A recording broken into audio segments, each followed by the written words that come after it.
Who knows what evil lives in the heart of game?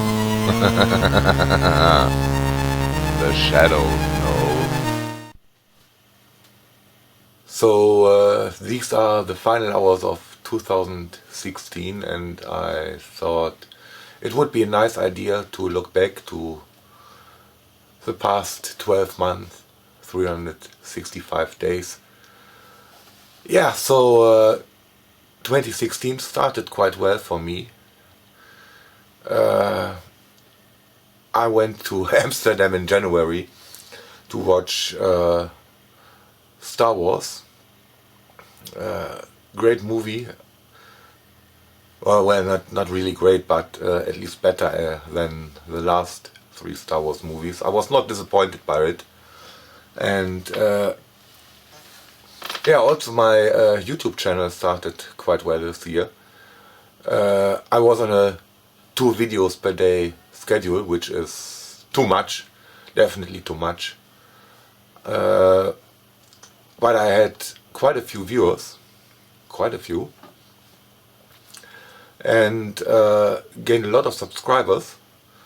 So this was really amazing, and yeah, getting that much subscribers. And cheers with a Bolton Alt.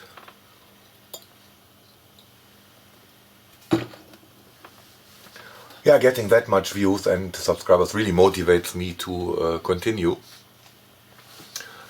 The money definitely doesn't, because it's not even pocket money. If I had a 12-year-old child, they would hate me if I gave them this little as pocket money each month. So yeah, and yeah, it really started pretty well. I found an internship pretty much last minute. It was quite strange, because I wrote tons of applications and got very little replies in the city I live in. And then I started to write my applications a little bit more in the rural area, and I really got loads of responses. Yeah, I basically could later on I could choose where I do my internship, and I think I've chosen the right company to do it. Yeah, it started a little bit rough, because in less than a month after I started my internship, I got ill. My large intestine burst. Luckily, just a little bit, so I did not get an operation. The doctors recommended me to get the infected part of my intestines removed, but I really wanted to finish my education, so I insisted on at least trying to see if antibiotics worked, and they did. Luckily they did, so yeah, I got away quite lucky. So yeah, this was the reason why my summer break started quite a bit earlier than I planned. Yeah, I really plan, each year I plan to do my videos up until mid of June, end of June. So July and August are my summer break month, and I start at the beginning of September. Never worked out like that. Really, in 5 years I never managed to keep that schedule. Maybe, I hope it will do next year. But yeah, really don't count on that. And I am already a little bit drunk, because my dad invited me for dinner tonight. So yeah, we went out, had a nice meal, and I had a couple of beers, because he picked me up here at home, so I did not have to drive. And yeah, so I could enjoy the odd beer to my meal. I really rarely drink alcohol because I always have to drive. I hate using public transportation, and I don't have the money to afford a taxi over here. So yeah, where did I stop? Yeah, my summer break. And I did record, I actually recorded some videos during my summer break. I visited the local beer fair with a couple of mates. I did shoot some footage. Me and a mate, I had a chest camera, and my mate had a head camera. We probably looked totally ridiculous, but we shot quite some footage. I didn't have the time to edit it. And I also don't know exactly how to present it because yeah, we had two SJ cams, which is a quite good GoPro clone. The camera is really nice. It shoots really nice pictures. If you have seen my what is it called, HTC Vive unboxing video, the overhead shot was shot with one of those SJ cams. The video quality is pretty good for, yeah, they basically cost less than $100. So really amazing video quality for $100, but the audio quality is total shit. Audio is totally unusable. So I really don't know, yeah, what to put on the audio side in those videos. So yeah, maybe I find the time to edit this after I finished my final exam, which is mid-January. I've passed my written exam with CBB grade, so 1 C, 2 Bs, and I'm okay with that. 3 Bs would be better, but I'm totally fine with that. I just need to pass it, I think. Yeah, in my age, learning a completely new job is quite hard, and I have to do the same thing that the usual apprenticeship in this job is 3.5 years, and I have to do it in 2 years. And I'm 42. Yeah, I'm 42 years old right now, and yeah, learning at this age does become harder than at the age of 15 or 20. Definitely does. So I'm really quite pleased with my grades.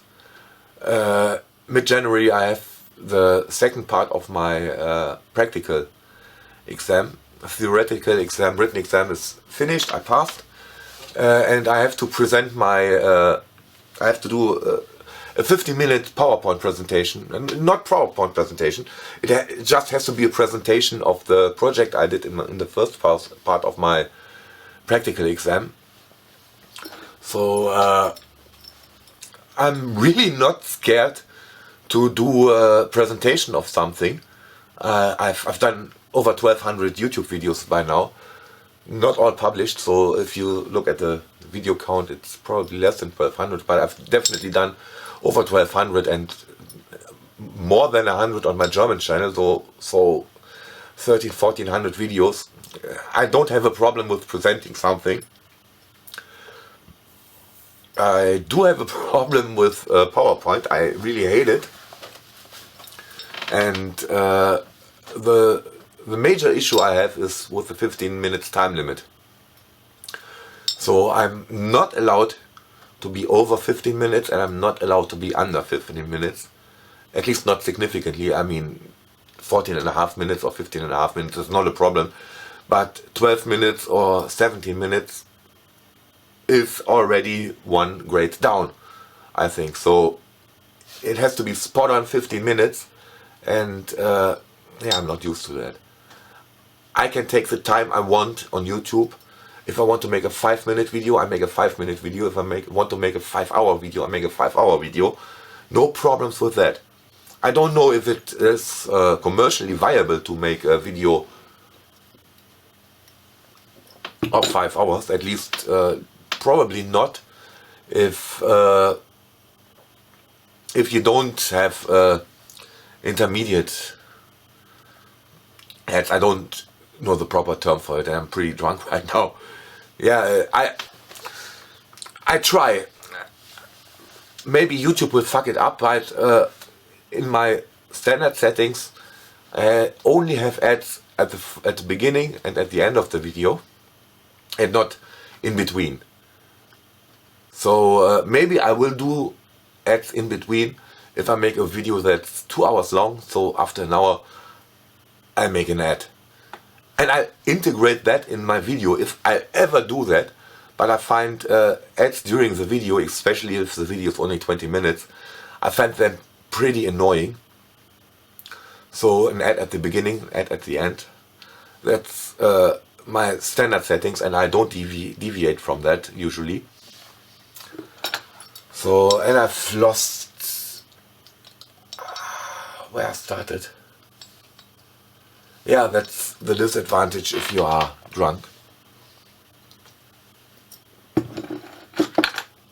Yeah, no clue where I started. Yeah, my exam. Right. Yeah, though, so the 15-minute limit is a little bit worrying, but nothing else really. I think there are 5 people I have to present it to. And after the 15 minutes of presentation, they have 15 minutes to ask me about the project that I just presented. So, yeah. And I did a Windows server and domain controller as my project. So, yeah, I do have an MCSA, I think, for Windows 2000. Don't ask me, 3, 8. The one that came out with Windows XP, the server variant of Windows XP, I have an MCSA for that. So, yeah, modern Windows Server are a little bit different, but really not that much. So, yeah, I'm not really worried about that. So I just hope I pass.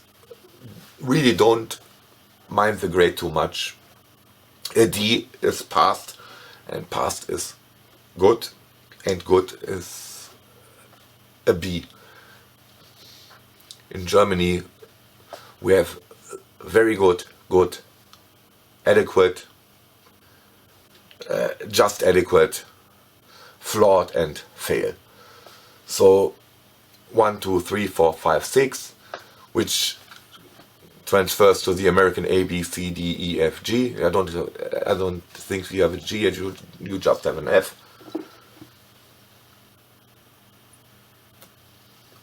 And I'm too drunk to count, yeah, but I just have to pass, and I hope I can keep working where I did my internship. So financially, probably next year will improve, so I have more money. I hope to get a new apartment. I hope to earn enough to be able to afford this. Shit, no facts anymore. So yeah. And if I get a new apartment, I'll probably get a proper gaming room, more space for my computers. I'll try to get one of those Hydra devices from Lotharek. Yeah, I probably need 2. Which is a SCART switch box, fully RGB compatible. Basically the same thing I wanted to build, so I don't have to build it anymore. Seriously, I don't have the time with working. It's really time consuming to work. Yeah. And so I don't have the time to develop my own RGB switch box. Especially not if there's one available for... it's quite expensive, but I think it's less than $200. So yeah, I think I get one or two of those. So I hope I can get more machines permanently set up. Basically only those computers are permanently set up, and the Atari 2600. So yeah, everything else I do have to put on my desktop here. And right now I have the MSX machine here because I'm recording comparison videos with MSX versions. and I can't even reach the keyboard properly. So yeah, that's one reason why I don't answer any comments right now, because I can't properly reach the keyboard, and I don't want to really don't want to answer comments on the on my mobile phone. Really don't, because yeah, I hate typing on the phone, especially with autocorrect. It really sometimes it works like a genius. So I only have to type 2 letters and can choose the proper word, and sometimes I type the entire word, just press space, and autocorrect corrects it to something completely ridiculously different. Yeah, so I'm reading all your comments, definitely reading all your comments. I just have very little time to answer them. And yeah, my main PC, the keyboard, is unreachable because I have set up my MSX machine in front of it. And before that I had my Plus 4 set up in front of it. Yeah, that was also at the start of 2016. I have met Car Kish. I did visit him and spent a couple of hours playing games and just talking about old computer systems and stuff. And he sold me for a very good price. He sold me a VIC-20 and the Plus 4, which is not broken, but my TV is broken. To be more specific, the TV tuner in my TV is broken. And the weird thing is, and that's one reason why I thought that the Plus 4 is broken, is that right after the Plus 4 did break, I tried the VIC-20 on it with the RF modulator. Picture quality was horrible. So I switched to a video cable pretty soon, but it did work. I got a picture. I think I didn't get any audio because yeah, the RF modulator from the VIC-20 is just crap. Picture quality is really horrible, and as I already mentioned, I didn't get any audio. Maybe because maybe it's an English model. So yeah, Great Britain has a different, slightly different TV standard from Germany, which basically means the audio is on a different subcarrier frequency. So on a German TV you get picture on an English channel, but you don't get any audio, which is also the problem with the Spectrum Plus 2. But I ordered a SCART cable for that. Yeah, I really hated RGB SCART cable, but picture quality has really improved on the Spectrum, and I do get audio on the TV speakers. I don't have to use the tube radio with the RF transmitter anymore, which was cool. I admit that it's cool to have such a setup that you get the audio from the Spectrum transmitted on FM radio to an old tube radio, but it also is a lot of hassle. So I'm quite pleased with the RGB cable for the Spectrum, which gives me audio on the TV. So also the audio does come from the front, where it does come from all other computers except for the Amstrad, where it comes from the computer itself, and not from behind from the tube radio. Still use the tube radio to listen to radio from time to time, but yeah, Spectrum audio will come from the television. Yeah, so yeah, thanks a lot to Caro König. Really nice meeting you. Really nice that you sold me those 2 computers for a really good price. You may have seen they got a lot of use already, and they will get more use. Yeah, the Plus 4 is... Someone wrote in the comments even though I do not like the MSX machines that much, I should do more comparison videos with the MSX machine. I don't hate the MSX machines. I find them pretty cool, but yeah, my major problem with the MSX machines is the MSX2 machines don't work properly. I didn't have the time to fix them right now. I hope I will find that time next year. It's also a space issue. I really don't have much space, and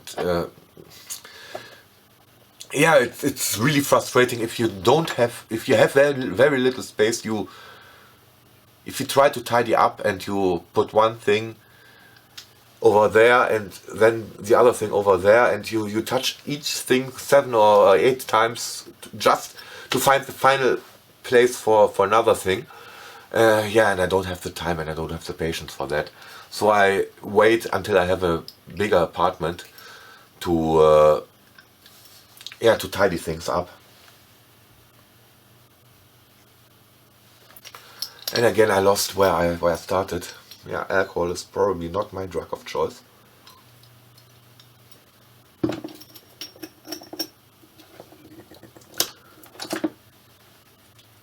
Yeah, but anyways,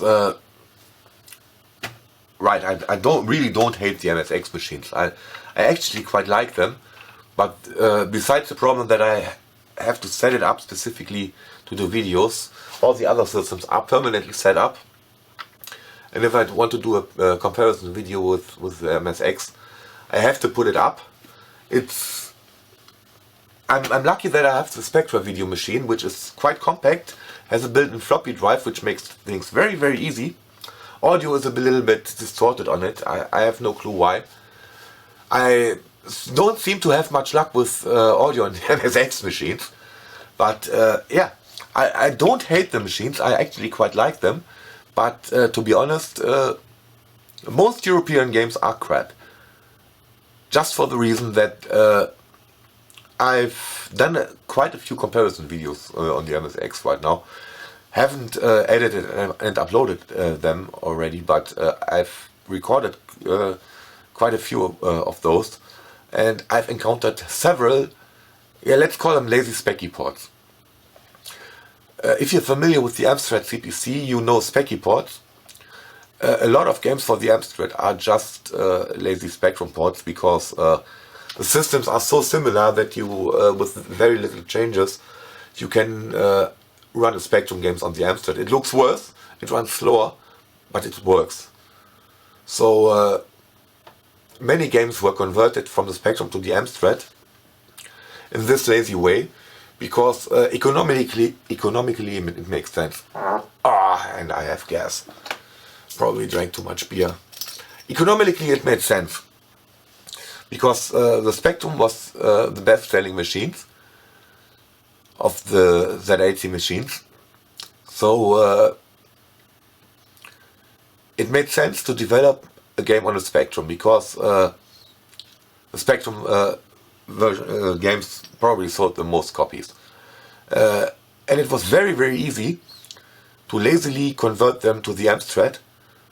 And yeah, you got an Amstrad version of the same game. You could sell it not only for the Spectrum, but also for the Amstrad, with very little expense to produce it. So economically it totally made sense to make it that way. But the Spectrum only did have this one graphics mode. So it was totally normal that the Spectrum games looked like they looked. It's an own distinctive style of Spectrum games, and all Spectrum games look like that. Good programmers, good graphical artists made the best out of it and made the games really work. The Amstrad, on the other hand, also had a 16-color multicolor mode, and if you're familiar with the Amstrad architecture, then you know that no matter what graphic mode you use on the Amstrad, they all use 16 kilobytes of memory. So the 2-color mode uses 16K of memory, the 4-color mode uses 16K of memory, and also the 16-color mode uses 16K of memory. So there's no speed gain, there's nothing to gain, you don't gain any memory if you use less colors on the Amstrad. So yeah, the medium resolution 4-color mode was strictly limited to 4 colors. On the Spectrum you had other limitations, so if properly used on the Amstrad you didn't have the color clash that you had on the Spectrum, but the Spectrum could have I'm not quite sure, 8 or 16 colors simultaneously, while the Amstrad could only have 4. You only could use 2 colors in an 8 by 8 pixel square on the Spectrum. But on the entire screen, 8 or 16 colors compared to 4 on the Amstrad. So you have got less colors. And since the Amstrad uses more than twice as much of screen buffer than the Spectrum, the games also run slower because they had to manipulate more screen buffer. So yeah, and I thought that was pretty terrible. About the same level that lazy ST ports were on the Amiga. And then I encountered my first lazy Spectrum port on the MSX machines. Yeah, basically, in general the same applies as on the Amstrad. You can do similar graphics to the Spectrum on the MSX machines, and it runs slower. But forget about the sprites that the MSX machines have. But the most lazy part of a lazy Spectrum port on the MSX is, at least in my experience, that you don't get the joystick to work because the ports are so fucking lazy that you can choose a fucking Spectrum or Sinclair joystick on an MSX machine. And if that's not lazy, then what is fucking lazy? So yeah, I tried 2 or 3 games recently that could be controlled with a joystick. You had the option in the menu to use a joystick. And I do have a joystick connected to my MSX machine, a proper joystick with 2 independent buttons. And I've chosen joystick, and the joystick didn't work. And then I had a closer look at the title screen, and then I realized there was an option for a Kempston joystick. And I don't think there ever was a Kempston joystick for an MSX machine, because it would be probably totally useless, because all MSX machines that I know have 2 joystick ports built in. So no need for a Kempston interface. So that's really fucking lazy, and you don't get that on an Amstrad port. I don't think I ever saw an Amstrad, a lazy Spectrum port on the Amstrad where I could choose a Kempston joystick. So yeah, that's my major issue with the MSX games, at least the MSX games from Europe. So if I have a comparison video with a Spectrum, an Amstrad and an MSX version, I have to play the exact same game 3 times. Once on the Spectrum, which is the original and most definitely the best version, especially on the 128K models where you have a decent audio chip. Basically the same audio chip as in the Amstrad, and I don't think the audio chip on the MSX is much better. I think it's probably it's quite the same as in the Amstrad. I don't know exactly, I have to look it up. But I think so from the specifications, if it's not the exact same chip, the specifications are pretty similar. So I have to play the same game 3 times. Once the original Spectrum, then the lazy Spectrum port on the Amstrad, and last, the even lazier port on the MSX machines. Don't know why they did that, why so little effort was put into the MSX machines. But yeah, and that's one reason why, that and the fact that I have to set it up specifically to do videos and have not set it up permanently like the other machines. That are the reasons that I don't do much MSX games. I will do more. Right now I'm recording comparison videos with the MSX machine, so yeah, expect more comparison videos with the MSX included next year. So yeah, what else was in 2016? Yeah, after my summer break, I started first I started with just releasing videos that I recorded prior to my summer break, or prior to my 4 weeks hospital stay, just to start putting out videos again. And yeah, I started to record higher profile titles, more known games, not so many unknown games. And yeah, the view count really shot up high. So I think I now have, let's have a look at the statistics.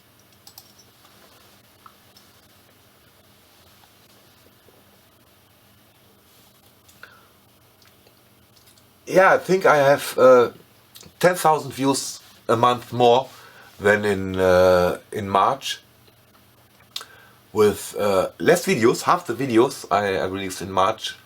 So after my summer break, the view count really got up. I'm not sure if it was just because I released higher, let's call it higher quality videos. So yeah, the single let's play videos, they are basically fillers.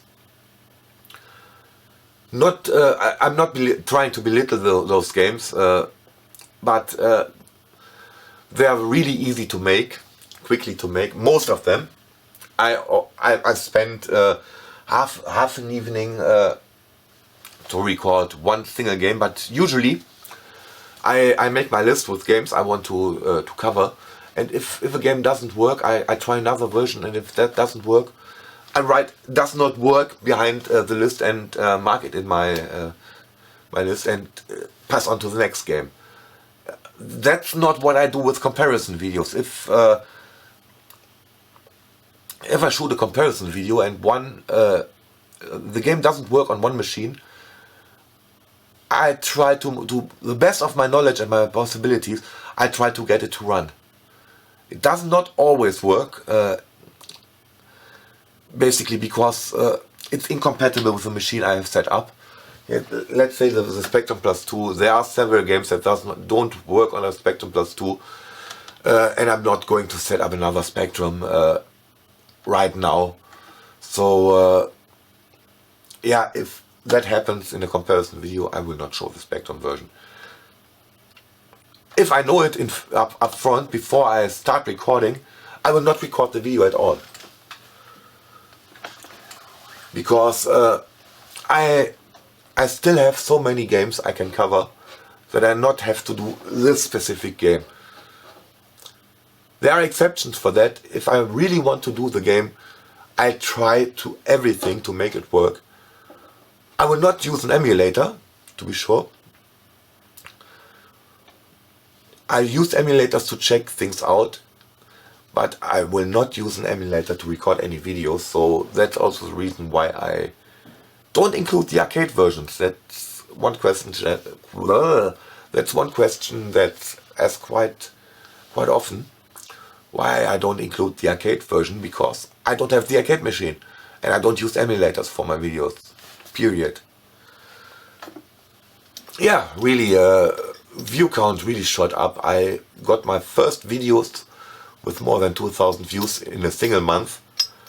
I was pleased if a video had 1,000 views after a year, and I got videos that got 2,000 views in a single month. That was really surprising, and my Commodore's biggest failure videos were a huge success.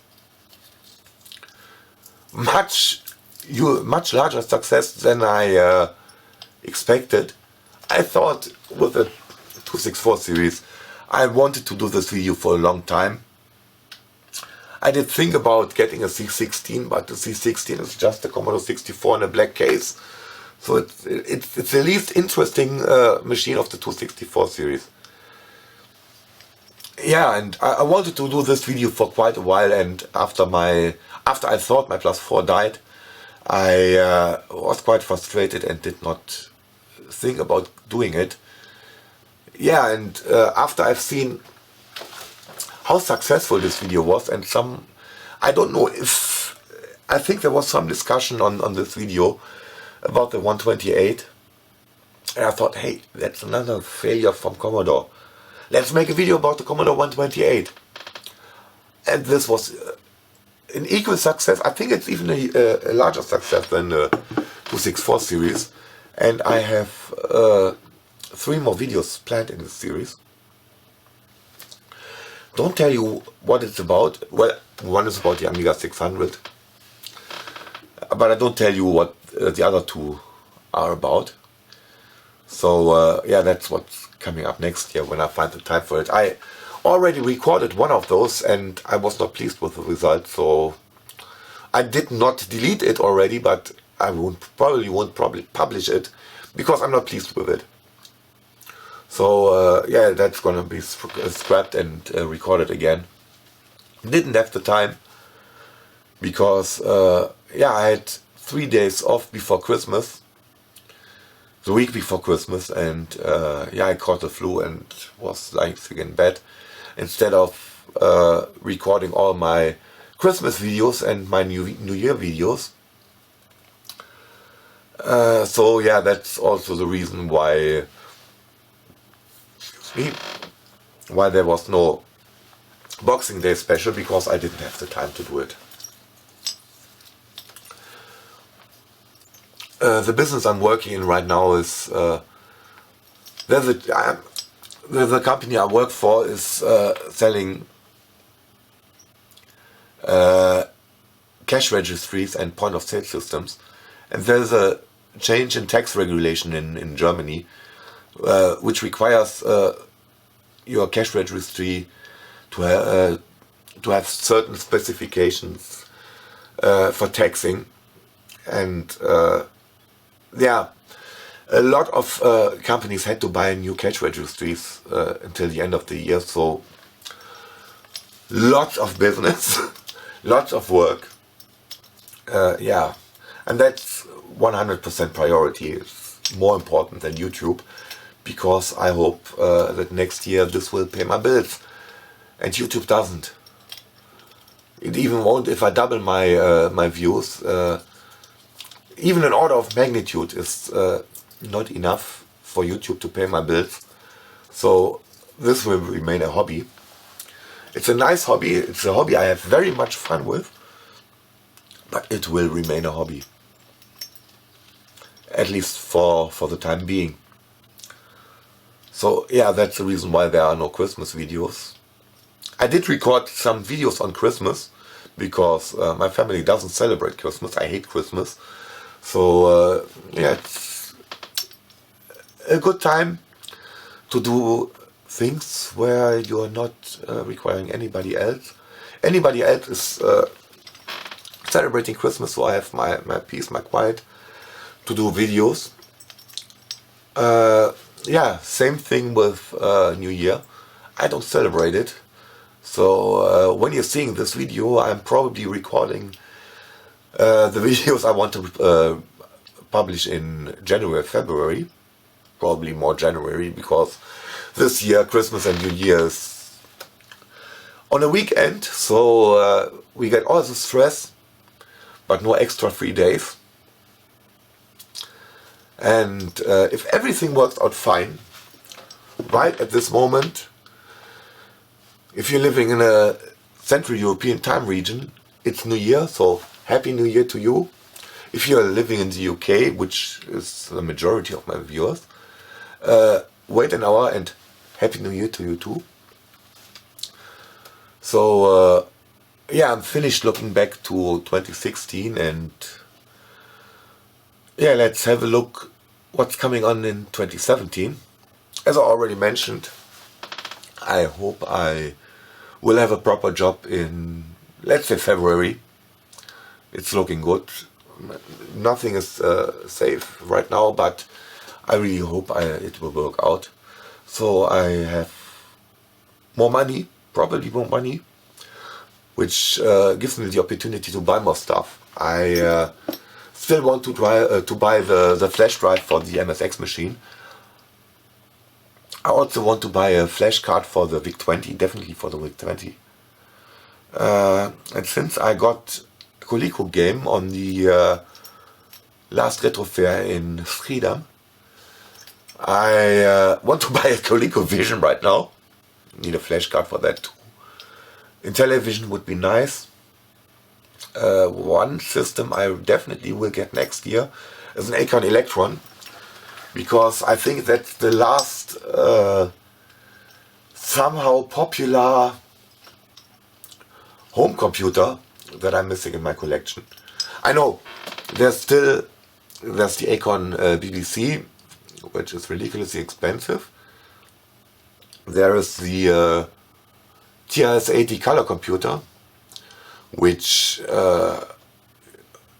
often uses artifacting for additional colors, which does not work in PAL region. So I would have to get an American machine, which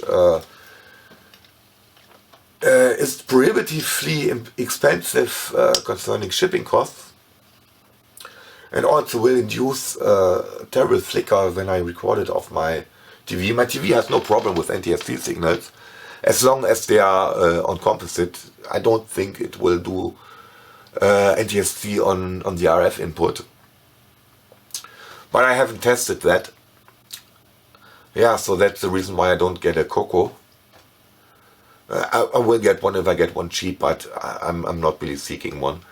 I know there's the Apple II and the Apple II GS. Same thing, artifacting for colors, so I probably need an NTSC machine. I have no experience with Apple games whatsoever. We did use Apple IIs at school for a computer science class, but the only game I ever seen on that was Prince of Persia, and we only had green screens or emerald screens. So I have no clue how color on the Apple works, but I know that they use artifacting colors, and I have no clue how this works on PAL machines. And also it's an Apple, so Apple is ridiculously expensive. It always was here in Germany. Never seen an Apple machine in a private home. Only seen them at schools. Seen later Macintosh computers. Desktop publishing was a big deal for Macintosh computers, but I know the last company I worked for, they did have Macintosh computers, but they also bought Atari ST computers, which was the same thing, larger screen, higher clock CPU frequency, at least initially, for half the price. Yeah, the Atari ST machines with the monochrome monitor were really quite popular in desktop publishing over here in Germany, because yeah, they did the same thing that Macintosh did for half the price. Yeah, but then again, I think I would have to import an Apple II from America, and those are heavy beasts. So again, prohibitively high shipping costs, and to be honest, I have very little interest in Apple machines. I really hate all this Apple fanboy stuff. The Apple II is an interesting machine, the 2GS is an interesting machine, no doubt about that, but the entire Apple community, I can't give a shit for that. Really not. I don't care about this. No.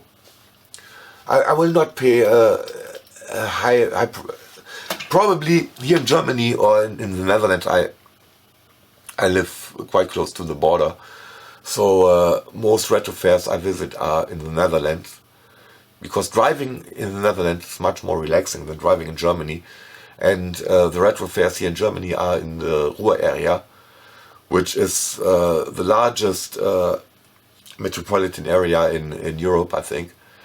It's basically 100 kilometers wide, one city after another. It really feels like one city for 100 kilometers or 80 kilometers. It isn't one city, it's 10 or 15 cities, but it feels like one gigantic city, and I really hate it. It's a pain to drive. So I probably only will visit the Oberhausen Retro Fair again, because it has very good parking facilities, and pass on the other ones. But yeah, I try to visit as much retro fairs in the Netherlands as possible. Definitely try to visit the Eindhoven fair. Try to get at least to one of the Apeldoorn fairs. I hope the oh no, it wasn't Helmond last time. I've forgotten the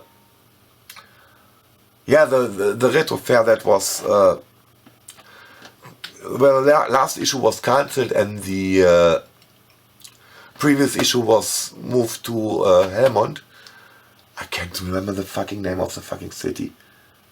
Doesn't really matter. If that will take place, I will definitely go there as well. That was my favorite one. Maybe I try to visit the one in Tilburg. I think there are three or four dates for Tilburg. I tried to visit one in Belgium. Never been on a retro fair in Belgium. It's a little bit further than the Netherlands, but I think the Belgian border is 80 kilometers from here. So yeah, Belgium is not much farther away than Apeldoorn or Schiedam. I can only visit the Flemish part of Belgium because my French is pretty much non-existent, and I don't. The French are quite reluctant on speaking English. Don't know if they don't like it because it's not French, or if they don't like it because they don't speak it very well. It was totally different at the French Riviera. No problem with English over there, but in general in France you don't get very far with English. At least in my experience. Maybe your mileage will vary, but if you want to visit France, speak French. Or at least a little. A little is enough. I think the French really appreciate if you at least try to speak French. But I'm horrible at it. It's not one of my favorite languages. I had to learn French at school for I think 3 years and I really hated it. No. At least English I had on my C64. Most of the stuff was English.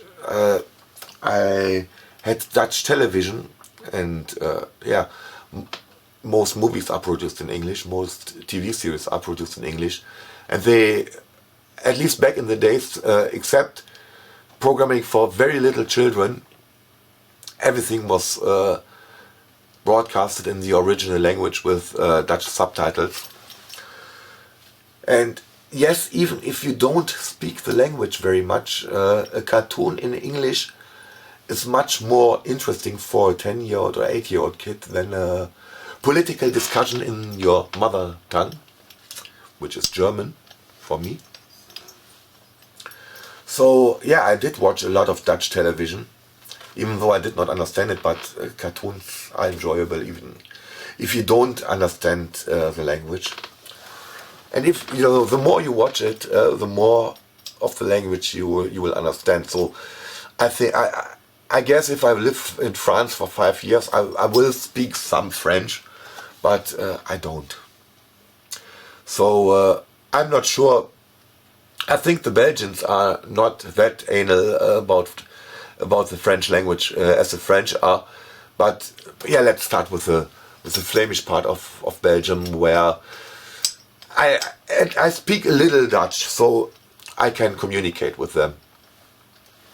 Yeah, and I hope I will meet Tomaniac again at least one of those retro fairs.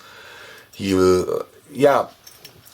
This was we met in Eindhoven on the retro fair, and it was like yeah, we met, and suddenly we were wondering why they were all closing up, why they were packing up everything together, and we looked at the clock, and it was like 4 hours later, and it felt like 15 minutes.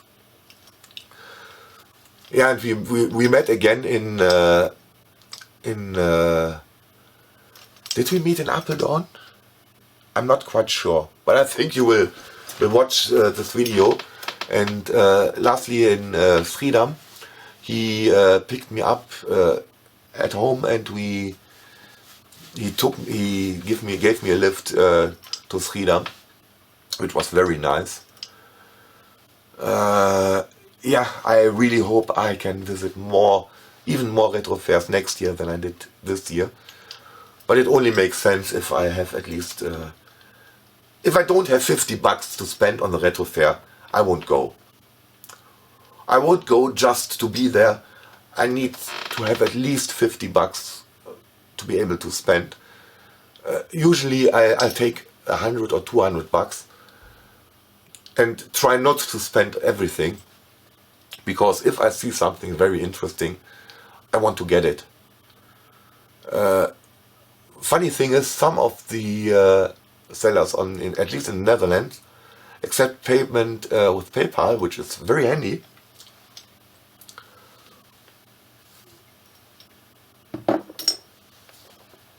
Because yeah, getting cash on an ATM in Germany, it's so, if the ATMs of your own bank give you cash for free, you don't have to pay a fee for it. But if you go to an ATM of a different bank, you usually pay 2 to 5 bucks, I think, as a fee, which is quite significant if you only want to pick up 50 bucks, 10% fee just because you pick up your money on another ATM is, yeah, you do not want to do that. So it's always nice if you can pay with PayPal. Yeah, so what's coming up next year? Or probably this year when you're watching it. Yeah, pretty much the same as this year or last year when you're watching it. I try to make more comparison videos, and I mean real comparison videos, not those ST, Amiga or C64, Atari 8-bit comparison videos. I still will make some of those, because just because a game did not get released on 10 different systems doesn't mean the game is not worth playing. I usually don't know if the game is worth playing before I play it, and the first time I play it I record the video, or at least at the second time. Sometimes I'll do a test play, at least, especially for comparison videos. For comparison videos I usually load up the game on each system and try if it works. I play it for 10, 15, 20 seconds, see if the joystick is recognized, if I can control, if it doesn't crash right away. So that's usually the most I play a game before I record a video. Of course, if I do a comparison video and the game is, the conversions to other systems are decent, the gameplay is pretty much the same on every system. That should be the goal with conversions to different systems. It should play roughly the same. So even if I don't know the game when I start playing it on the Commodore 64, after I played it on the C64, the Spectrum, the Atari, the Amstrad, the ST, when I finally arrive at the Amiga, if it plays roughly the same on all of those systems, I get better. So I probably get further in the game on the Amiga, just because it's the last system I play the game on, than on a Commodore 64, which is the first system I usually play the game on. Yeah, and in autumn I have to celebrate 5 years of the Shadow of Snows. I did plan something to do, a series of videos. I will not tell you anymore, because yeah, it will be quite a few videos, and I'm not sure if I'll find the time to do them. So again, as with the Christmas special videos this year, I plan to do something special for the 5-year anniversary of the Shadow Snows, but I can't promise. It depends on how much work I have and how everything runs. So yeah, expect pretty much the same. I try to get more systems. I try to get, yeah, maybe I try to get my 6128 running, so I can play disc-based games. There are more and more games on the Amstrad that I can't play because they were only released on disc, or there's only a disc copy flying around in the internet. Yeah, that's becoming more and more annoying, because I really don't want to admit the Amstrad. I know most of the times the Amstrad version is not the best one, but I don't, again, same with the MSX machine, I don't hate the Amstrad machines. I really try to give every system a fair chance, and if a game runs better on the Amstrad than on the Commodore 64 or even the Amiga, I have no problem with admitting it. Yes, I am a little bit biased towards the C64 and the Amiga because those were the systems I had as a kid. But really, I did not get all those machines just to prove myself that the Commodore 64 is the best machine. I'm really happy if I find an Amstrad game that plays really well. And I have no problem when an Amstrad games or an MSX game or a Spectrum game plays better than a C64 on those machines than on a C64. And I even don't have a problem if a game plays better on the ST than on the Amiga. But if it doesn't, it doesn't. So yeah, I am a little bit biased towards the C64 and the Amiga, just because those were the machines I had as a kid. But I have no problem with admitting that another version is better. So yeah. So finally, I really want to thank all of you who endured through this entire video, who watched my other videos that I released last year, and hopefully will watch my videos that I will release this year. Really appreciate it if you put a thumb up or a thumb down. But please, if you put a thumb down, please write me why you put a thumb down. I know I have my specific style. I will not change it. I will not use emulation. I will record off a CRT TV. I will not get a capture card. I maybe will get a better camera, and I will maybe get another TV, one that's probably aligned. This has one issue, some issues. It should be overhauled, but I think it's quite hard to find someone who could overhaul this TV. I will try to get exactly the same TV, which is fucking hard. I'm searching on eBay for, I think, 4 months right now, and no other television like this has popped up.